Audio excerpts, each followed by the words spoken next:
चलिए इस वीडियो में बात करते हैं ऑपरेटर्स की। क्या होते हैं ऑपरेटर्स?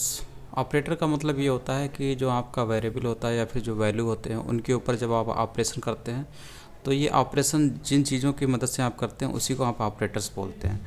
जैसे कि आप डेसिमल सिस्टम में जैसे कि नंबर के बीच में आप एडिशन करते हैं, सब्सट्रैक्शन करते हैं, डिवीज़न करते हैं, मल्टीप्लिकेशन करते हैं, तो ये जो सब्सट्रैक्शन, डिवीज़न, मल्टीप्लिकेशन का काम कराते हैं ये सभी चीज़ें ऑपरेटर्स होती हैं। उसी तरीके से आपके प्रोग्रामिंग में भी डिफरेंट टाइप के ऑपरेटर्स होते हैं जो कि डिफरेंट टाइप के वेरिएबल के ऊपर इस्तेमाल किए जाते हैं और जिस टाइप का आपको आउटपुट चाहिए होता है उसी टाइप का आप ऑपरेटर्स इस्तेमाल करते हैं। जैसे कि यहाँ पर डिफरेंट टाइप के आपके ऑपरेटर्स दिए हुए हैं। अर्थमेटिक ऑपरेटर्स हो गया, इसमें आपके प्लस माइनस, डिवीज़न, मल्टीप्लिकेशन इस टाइप के ऑपरेटर्स आते हैं। और असाइनमेंट ऑपरेटर हो गया, कंपैरिजन ऑपरेटर हो गया, ये कंपेयर करने के लिए होता है। इंक्रीमेंट डिक्रीमेंट ऑपरेटर्स हो गए, लॉजिकल ऑपरेटर्स हो गए, स्ट्रिंग ऑपरेटर्स हो गए, एरे ऑपरेटर्स हो गए और कंडीशनल असाइनमेंट ऑपरेटर्स हो गए। तो किस टाइप के होते हैं एक एक करके देख लेते हैं। सबसे पहले अर्थमेटिक ऑपरेटर्स। तो अर्थमेटिक ऑपरेटर्स आपको यहाँ पे दिख रहे होंगे, ये plus minus, multiplication, division, modulus और ये एक्सपोनेंशिएशन, ये सभी जो हैं आपके अर्थमेटिक ऑपरेटर्स हैं। इनके एग्जांपल भी दिया हुआ है। जैसे कि यहाँ पर ये सिंबल होता है ऑपरेटर का, इसको बोलते हैं एडिशन ऑपरेटर। जैसे कि नॉर्मली हम लोग एडिशन का काम करते हैं डेसिमल सिस्टम में, नंबर को ऐड करते हैं, तो यहाँ पर भी प्लस, वहाँ पर हम लोग प्लस सिंबल का इस्तेमाल करते हैं, यहाँ पर भी उसी टाइप का। तो दो वेरिएबल को ऐड करने का काम किया जा रहा है यहाँ पर।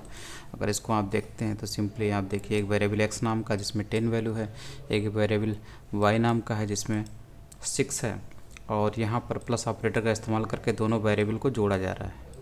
दोनों वेरिएबल को जोड़ने का मतलब इनके अंदर की जो वैल्यू है वो ऐड हो जाएगी और इसको इको कर दिया जाएगा यहाँ पर, तो आपको 16 दिख रहा है। तो इस तरीके से ये सारे आपके ऑपरेटर्स हैं, इनके ज़रिए आप वैल्यूज़ के बीच में ऑपरेशन करते हैं। उसके बाद है असाइनमेंट ऑपरेटर्स।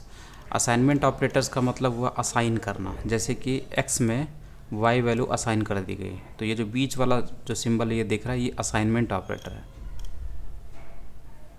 उसी में ये जो है एडिशन असाइनमेंट ऑपरेटर है, ये सब्सट्रैक्शन असाइनमेंट ऑपरेटर है और ये मल्टीप्लिकेशन असाइनमेंट ऑपरेटर है।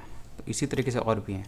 तो ये क्या इनका मतलब होता है? इनका मतलब सिंपली ये होता है, जैसे कि आपको यहाँ पे ये तो समझ में आ रहा होगा और इसमें लिखा भी है description, the left operand gets set to the value of the expression on the right. तो जो लेफ्ट ऑपरेंड है, ये जो लेफ्ट ऑपरेंड है आपका ये एक्स, इसमें वैल्यू सेट हो जाती है। राइट में जो एक्सप्रेशन होता है, राइट में जो चीज़ होती है वो एक्सप्रेशन होती है। राइट मतलब इस इक्वलिटी सिंबल की जो राइट में है यानी वाई एक्सप्रेशन है, ये वैल्यू सेट हो जाती है, एज वैल्यू सेट हो जाती है लेफ्ट ऑपरेंड यानी एक्स के लिए।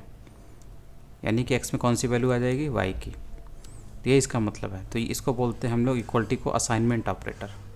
ठीक है। और थोड़ा सा ये नीचे वाला अलग होता है, इसको देख लीजिए। इसका यहाँ पे जो अगर आपको मतलब ना समझ में आ रहा हो तो यहाँ पर इसका मतलब इस टाइप में आप इसको समझ सकते हैं। x equals to X plus Y. Equals to इसको नहीं बोलेंगे क्योंकि इक्वल्स टू बोलेंगे तो उसकी मीनिंग अलग हो जाती है। ठीक है, ये असाइनमेंट ऑपरेटर है, मैं बस बोलने के लिए उसको बोल रहा हूँ, लेकिन इक्वल्स टू ये ऑपरेटर नहीं, इक्वल्स टू इसको नहीं बोलेंगे। ठीक है, इसका सिंपली ये मतलब होता है कि x प्लस वाई दोनों को ऐड करके x में स्टोर करना। ठीक, असाइन करना, ये मतलब होता है। इक्वल्स टू आप बोलेंगे तो इसका तो मतलब ये हुआ कि इधर की चीज़ इधर के बराबर हो गई। अगर ऐसा होगा तो ऐसा तो पॉसिबल ही नहीं है, क्योंकि एक्स इधर भी है इधर भी है, दोनों कट जाएंगे तो वाई जीरो के बराबर, वाई को जीरो के बराबर रखना पड़ेगा। ठीक है, तो ये असाइनमेंट ऑपरेटर है। हम लोग बोल सकते हैं, नॉर्मली हम लोग मैथमेटिक्स पढ़ते हैं तो बोल सकते हैं, लेकिन वो चीज़ गलत हो जाती है। ये असाइनमेंट ऑपरेटर है। ठीक है, तो इसीलिए इस चीज़ को कंबाइंड रूप में हम लोग बोलते हैं एडिशन असाइनमेंट ऑपरेटर। ठीक है, तो ये आपका असाइनमेंट ऑपरेटर्स हो गए।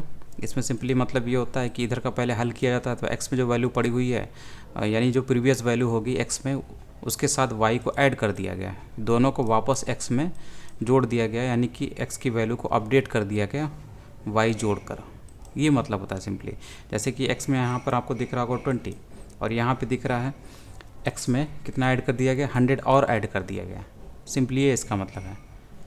x में यहाँ पे 20 है और यहाँ पर x में x प्लस इक्वल टू 100। इसका मतलब सिंपली ये होता है कि x में यहाँ पर x में 100 और जोड़ दिया गया, यानी x की प्रीवियस वैल्यू होगी तभी तो 100 जोड़ेगा। तो यहाँ से आपको कितना मिल जाएगा 120, इसलिए आपको 120 मिल रहा है। और अगर इसको आपको ऐसे नहीं समझ में आ रहा तो इसको आप यहाँ से हटा के यहाँ पर इसी चीज़ को लिख दीजिए और यहाँ पर आप प्लस सिंबल लगा दीजिए, ठीक है।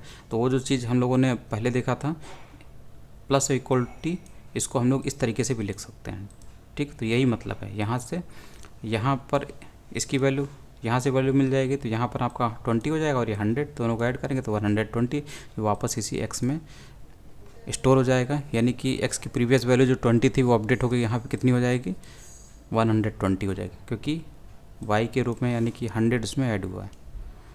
तो यहाँ पर अपडेटेड वैल्यू को हम लोग इको करा रहे हैं तो 120।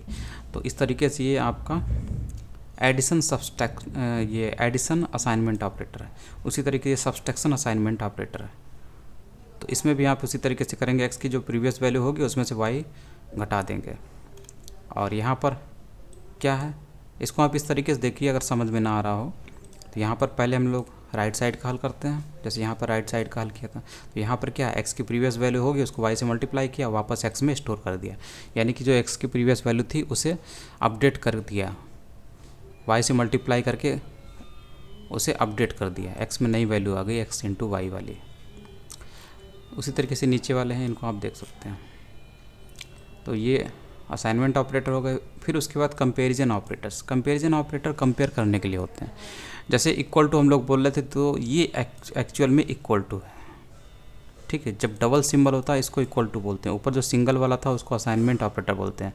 ये इक्वल टू ऑपरेटर है, यहाँ पे लिखा हुआ इक्वल, ठीक है। तो यहाँ पे कंपेयर की जाती है, ठीक है। इसमें कोई वैल्यू नहीं होती है, इसमें कंपैरिजन होती है। कंपैरिजन के लिए मतलब इसमें आपको हमेशा ट्रू मिलेगा या फॉल्स मिलेगा। जैसे यहाँ पर x में जो पड़ी हुई वैल्यू है कि क्या वो y के बराबर है, ठीक है। तो ये टेस्ट होता है, यहाँ पर yes नो या ट्रू फॉल्स के रूप में आपको वैल्यू मिलती है। तो यहाँ पर ये आपका वर्डम्प से जब आप इसको निकालते तो यहाँ पर आपका ट्रू दिख रहा है। तो इसका कारण ये है कि क्यों ऐसा आ रहा है, ट्रू आ रहा है, ये दोनों बराबर दिखा रहा है। तो इसका मेन कारण ये है क्योंकि यहाँ पे टाइप चेक नहीं होता, यहाँ पर सीधे वैल्यू चेक होती है।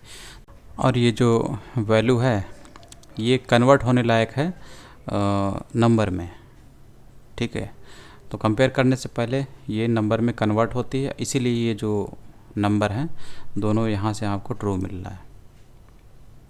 और टाइप अगर चेक होता तब ये आपको यहाँ से गलत मिल जाएगा, तब यहाँ से आपको फॉल्स मिल जाएगा। जैसे कि अगर हम लोग यहाँ पे टाइप देखें तो टाइप के लिए हमें आइडेंटिकल ऑपरेटर मिलता है जिसमें 3 इक्वलिटी सिंबल होते हैं, क्योंकि यहाँ पर $x $y के बराबर तभी होगा जब दोनों की वैल्यू बराबर हो और इसका टाइप भी बराबर हो। जैसे कि यहाँ पर है तो देखिए यहाँ पर ये फॉल्स दे रहा है क्योंकि इसका टाइप कुछ और होगा, ये इंटीजर टाइप का, और इसमें जो टाइप है आपका स्ट्रिंग टाइप का आएगा। तो यहाँ पर ये आपको फॉल्स दे देगा। इसको वर्डम फंक्शन से आप निकालेंगे तो फॉल्स की वैल्यू फॉल्स ही आएगी और बोल उसका टाइप आएगा। और सब ये यहाँ पर नॉट इक्वल टू है, उसी तरीके से नॉट इक्वल है, नॉट आइडेंटिकल है। ऊपर वाला जो है इसी का आप निगेटिव कर देंगे तो नॉट आइडेंटिकल हो जाएगा यहाँ पर। जैसे कि अगर हम लोग यहाँ पे करते हैं तो कुछ इस तरीके से, जैसे कि यहाँ पर आप निगेशन वाला सिंबल लगा दीजिए। एक और हम लोग ब्रैकेट ले लेते हैं यहाँ पर, और यहाँ पर हम लोग निगेशन वाला सिंबल लगा देते हैं, तो भी एक और ब्रैकेट ले लेते हैं। अब देखिए यहाँ पर जो आया हुआ था, यहाँ पे जो ट्रू आया हुआ था, इससे आपको क्या मिलेगा, यहाँ से आपको फॉल्स मिलेगा, लेकिन निगेटिव उसका कर दिया गया है, तब क्या होगा, उसको ये ट्रू कर देगा। तो ये आपको यहाँ से ट्रू मिलेगा। लेकिन हम लोग को ऐसे नहीं करना है, क्योंकि जैसे यहाँ पे दिया हुआ ना इसी टाइप में लिखना है, ठीक है। वहाँ पर गलत तरीके से लिखा हुआ है, तो थोड़ा ये भी तरीका सही है, लेकिन इसको सिस्टमेटिक ढंग से लिखें जैसे यहाँ पर दिया हुआ। तो आपको क्या काम करना है, यहाँ पे एक ये हटा के यहाँ पे निगेशन कर दीजिए, और ये वाला जो इतना पोर्शन है यहाँ से हटा दीजिए, और एक यहाँ से हटा दीजिए। अब सही है। अब अभी आपको इतना ही मिलेगा क्योंकि वो आइडेंटिकल में नॉट आइडेंटिकल है, ठीक है। तो ये उसी टाइप में है, इसको भी आप टेस्ट कर सकते हैं सारे।